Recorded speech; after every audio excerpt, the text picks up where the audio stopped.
Welcome back to Northeast Legends and Stories, where we dive deep into the rich tapestry of New England's past, uncovering tales that have shaped its history and captured imaginations across generations. Today, we're taking you on an extended journey into one of New Hampshire's most colorful figures, English Jack, the Hermit of Crawford Notch, a man whose life in the White Mountains blended eccentricity, resilience, and a dash of self-mythologizing.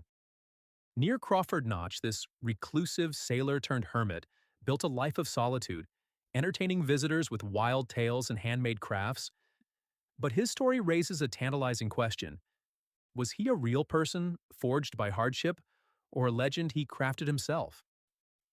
Over the next half hour, we'll explore his origins, his days in the Notch, and the anecdotes that made him famous while questioning the line between fact and folklore. We'll also touch on other eccentric hermits across New England who echo Jack's spirit, from the shores of Massachusetts to the hills of Vermont. So, settle in as we ask, what made English Jack tick? And did he truly exist as he claimed? Let's take our time and follow this complex story step by step. English Jack's tale begins in the gritty streets of London's East End in the 1820s, where he was born John Alfred Viles, to a family scraping by in the slums. As a boy, Viles ran errands for sailors in the docks, hearing stories of adventure that ignited his wanderlust. At 14, he signed on as a cabin boy aboard a merchant ship bound for the Indies, kicking off a life at sea that would span decades. Viles claimed to have been shipwrecked on a desert island in the Pacific, surviving alone for months on coconuts and fish, honing his skills as a storyteller to pass the time. Whether this was true or a yarn he spun for effect, it became the cornerstone of his persona. By the 1850s, Viles had fought in the Crimean War as a British Marine, seeing action at Balaclava and Inkerman, where he was wounded and discharged. Returning to civilian life, he drifted across the Atlantic, arriving in America around 1860, a man in his 40s with a thick English accent, a limp from his war injuries, and a knack for survival.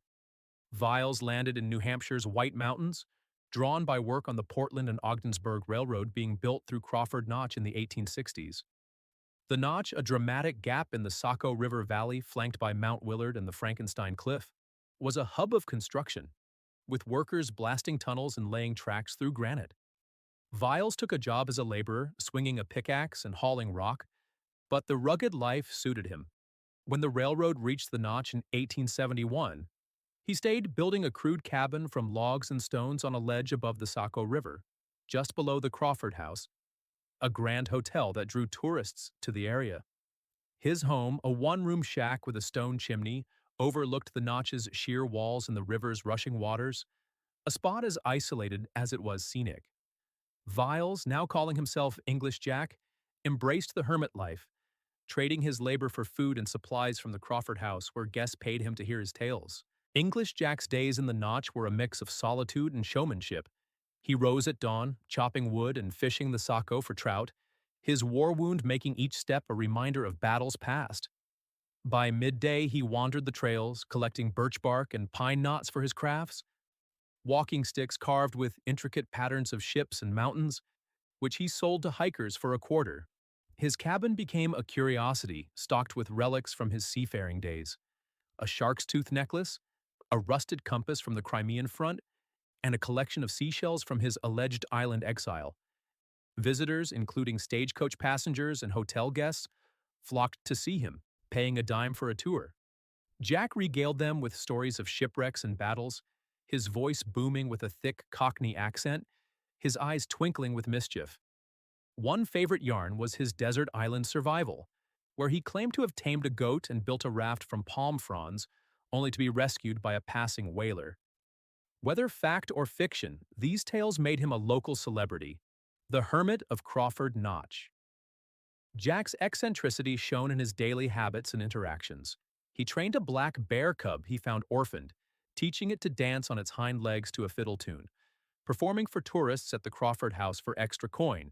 The bear, named Blackie, became his companion, sleeping by the cabin fire and following him on walks. Jack also kept a pet raven, which he called Jim Crow, that mimicked his laugh and perched on his shoulder during storytelling sessions. His meals were simple: trout fried in a cast-iron skillet, cornbread baked in a Dutch oven, and wild berries foraged from the hills. He shunned modern comforts, refusing the hotel's offer of a room, insisting the Notch's winds kept him alive. Yet he wasn't entirely antisocial. He attended the annual Crawford Notch picnic, where he'd recite poetry from memory, his gravelly voice drawing cheers from the crowd. The question of English Jack's true existence arises from the blend of verifiable facts and self-spun legends. Records confirm his arrival in Crawford Notch around 1865, with the Coos County Democrat noting a English sailor working the railroad in 1868. The New Hampshire Sentinel reported his cabin construction in 1870, describing it as a rude hut with a view of the Notch. His death on April the 24th, 1912, at age 90, was covered in the New York Times, which detailed his burial in a pauper's grave in Lisbon, New Hampshire after a simple service at the Crawford House. Census records from 1880 list him as John Viles, born 1822 in England, occupation hermit, living alone. These facts anchor his story, but his tales, shipwreck, Crimean heroics, island exile, lack corroboration. Historians like Thomas F. Currier in The White Mountains, 1935, suggest Jack embellished his past to entertain, perhaps drawing from real sailors' yarns. The Appalachian Mountain Club Journal from 1890 calls him a character of his own making, implying the hermit persona was as much performance as reality. Was English Jack a war veteran turned recluse, or a storyteller who crafted a legend to survive? The line blurs, making his existence a fascinating puzzle. To understand Jack's place in New England's hermit tradition, let's look at other eccentric recluses who carved out lives of solitude across the region. In Massachusetts, Robert the Hermit of Gloucester lived from 1818 to 1838 in a cave on Eastern Point, surviving on fish and clams while carving intricate ship models from bone. Known as Robert F. Gilman, he was a former sailor who claimed to have been shipwrecked and vowed silence until his death, communicating only through gestures. Visitors paid to see his cave, filled with 200 models, and he became a local attraction.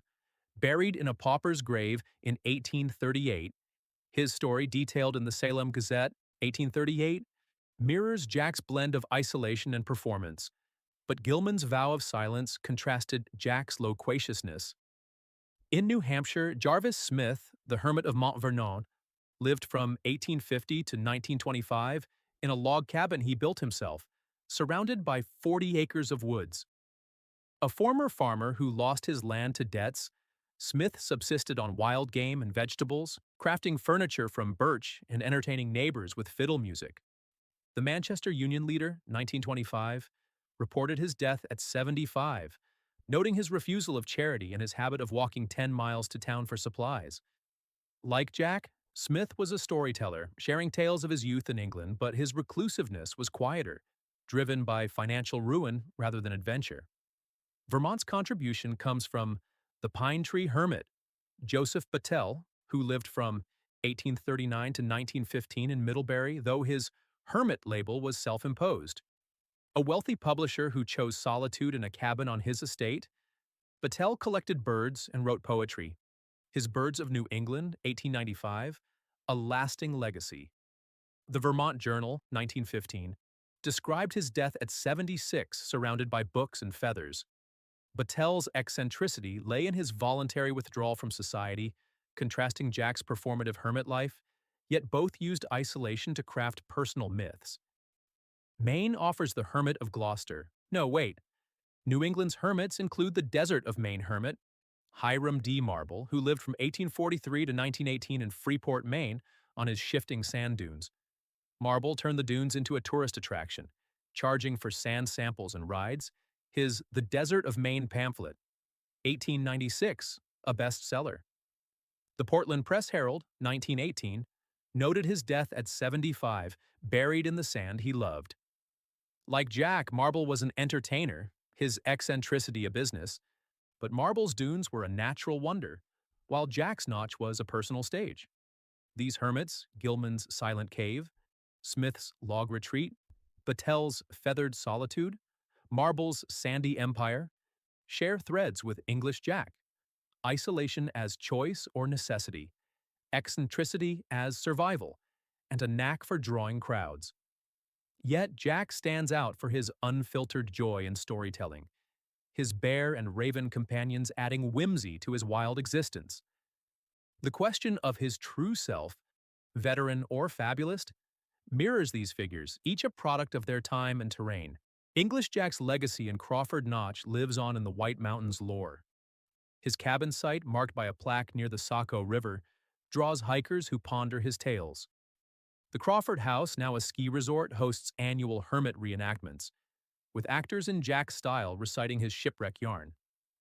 The New Hampshire Historical Society holds his walking sticks, their carvings a testament to his craft. The Notch's granite walls and rushing river frame his memory, a place where solitude meets spectacle. Was English Jack real or legend?